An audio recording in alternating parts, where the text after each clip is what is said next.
we've started our own company, created our own products, deliberately spiked them with arsenic and other poisons. And now we're about to find out if a lab will certify they're safe to sell even when they're not. You got the samples. That's all I need for now. When the email arrives with his results, there are some big surprises. I'd like to show you the results. We take them back to the expert whose lab helped spike our samples with poisons. What about the arsenic we added to our kelp powder? Frank Jack says Dr. Patel missed it by a mile. He's about 1,000 times too low. 1,000 times too low. Yes, they didn't find it. In fact, Dr. Patel missed all of our poisons. What's more, he certified some good ingredients that aren't really there. Dr. Patel's lab essentially confirmed things that weren't there and did not recognize dangerous things that were there. That's exactly right. And it's beginning to look as if Dr. Patel virtually copied those phony reports we gave him. For example, arsenic. We spiked in 200 parts per million, but we wrote down 0.3. Dr. Patel's result? 0.26. Off just enough from our fake number to look like a real test. So this number is almost identical to the number that we told him. The phony number we submitted. That's correct. For this particular sample, sample number 40. Is it really possible that he could be so wildly wrong? Or could we somehow be misreading Dr. Patel's report? To make absolutely sure, I arrange another meeting. He still thinks I'm just a businessman, and he doesn't know we've brought along our hidden cameras. Come on in. First, I ask about our green powder, the one we spiked with arsenic and lead. So this would be for the kelp extract powder, right? But Dr. Patel assures me he didn't find anything unusual. It should be. Absolutely. These are all perfectly normal. And it's the same story with our burn weight loss powder, the one we spiked with sibutramine and selenium. So we're in good shape. Absolutely. Dr. Patel is saying our poisonous supplements are safe to sell. Doctor, there's something I need to tell you. Okay. It's time to tell Dr. Patel I'm not the businessman he thinks I am. And then as I'm Chris Hansen with Dateline NBC, and we're doing a story on how bad supplements can possibly end up in stores. Okay. And as we pull out our regular cameras, I ask whether he's even doing the lab tests. So the question is, did you do the test at all, or did you just come up with numbers that were close to the ones we wanted? I understand what you're You get what I'm saying? You know what a dry lab is, Of right? course we do. Is this a dry lab? No, not at all. We reject products as well. In this email, he blamed us for misleading him.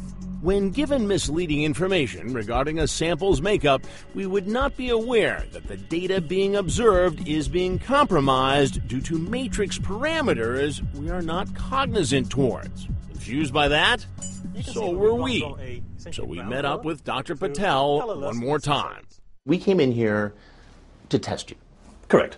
It appeared based on the first results, you failed the test. And I agree. So this is the HPLC. Dr. Patel now admits he got the wrong results, but he gives scientific reasons for why the numbers could be off. When we're looking at very small quantities, these values do deviate. They deviate hugely. What I'm trying to get to is that in the real world, a shady businessman is not trying to contaminate a product with arsenic, cadmium, and lead. Either way, other labs didn't seem to miss what we'd planted. We took our samples to the National Center for Natural Products Research, one of the world's premier labs when it comes to supplements. Dr. Ikhlas Khan says his lab detected all of our poisons. In the kelp we found lead and arsenic. And were they hard to find? No. In fact, several other labs find our poisons too. One even warns us about high arsenic and high lead, saying our products deserve careful review before you decide to use them. But there was no warning like that from Dr. Patel. These are all perfectly normal. Remember, he missed everything. And somehow, as if by magic, his wrong results were virtually identical to the phony numbers we gave him. For arsenic, for lead, for sibutramine, even for selenium. the thing that caused people's hair to fall out. The bottom line is, Dr. Patel signed off on dangerous products we could have sold all across the country. We took our findings to the FDA, the government agency responsible for supplements. We had poisons, including lead and arsenic, that the lab didn't find. Does that surprise you? For some labs, unfortunately, no. Daniel Fabricant is the new man in charge of regulating supplements at the Food and Drug Administration. He's soft-spoken, but serious, he says, about cracking down on contaminated supplements. If the government knows about the problem, you might think they have a program to inspect labs. Think again. Independent labs, are they ever inspected by the FDA? At present, we're focusing on the manufacturers and distributors. So no labs are currently being inspected? No. Does that concern you? Yes.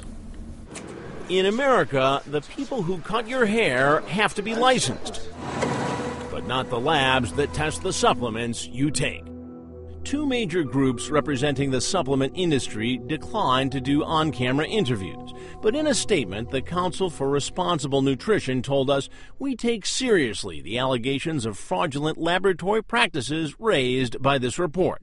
And they urge the FDA to use its ample legal authority to take legal action. The Natural Products Association also said it supports government action against any laboratories that may use improper testing methods. Both groups stress the vast majority of supplements are safe.